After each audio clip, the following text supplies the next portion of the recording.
my audience. Why am I in the middle? I'm not.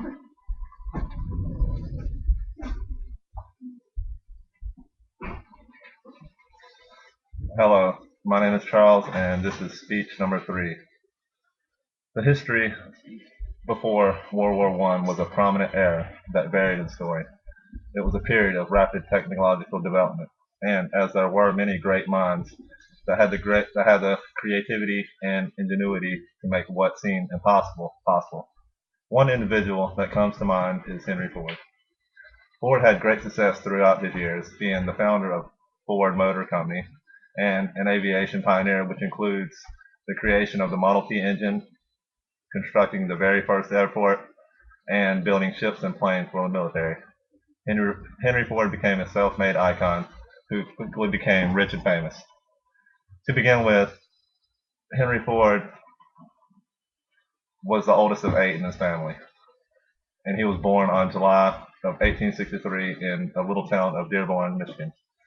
Throughout his early years, his mother passed away, and he had a fond relationship with his father. Ford showed little desire toward his education and preferred to tinker with little odds and ends on his spare time. By by the age of 13, Henry had repaired his first watch. This led to his true passion, which was building machines. By the age of 17, he left his father's farm and moved to the city to become an apprentice. 4 years following, he became a chief engineer. Ford had now constructed his first steam engine, his first internal combustion engine, a small one-cylinder gasoline engine, and his first automobile.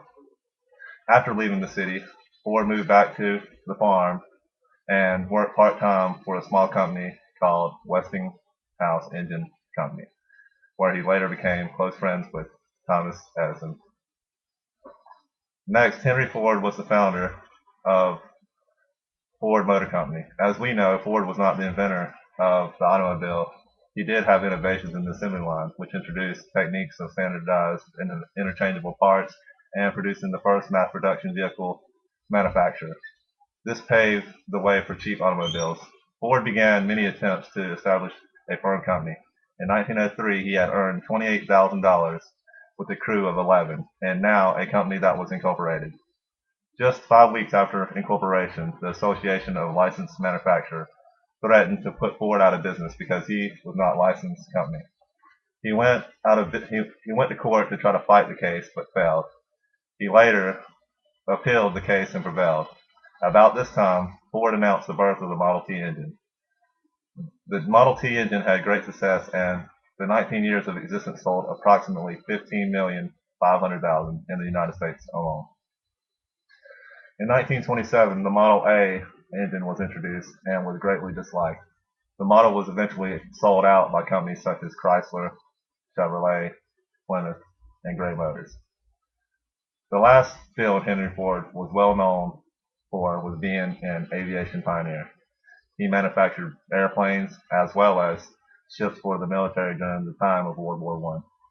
In 1925, Ford built his first modern airport in his own hometown. This airport had the first concrete runway, the first set of hangars, a Radio Shack communication for pilots and terminal facility passengers.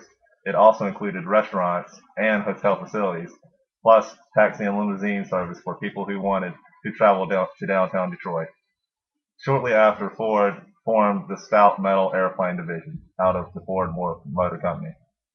As a result, the first experimental trimotor built. Now that he established express and passenger airlines, this later became the first transcontinental air service. The military used great uses of the Liberty aircraft engine, which was equipped with the device called the Kettering bug, which was America's first guided missile system. This eventually led to bigger and better weapons, including bombs. To recap, Henry Ford was a knowledgeable man that had remarkable success throughout his career, and many of his ideas and concepts are still used today. He is the founder of Ford Motor Company.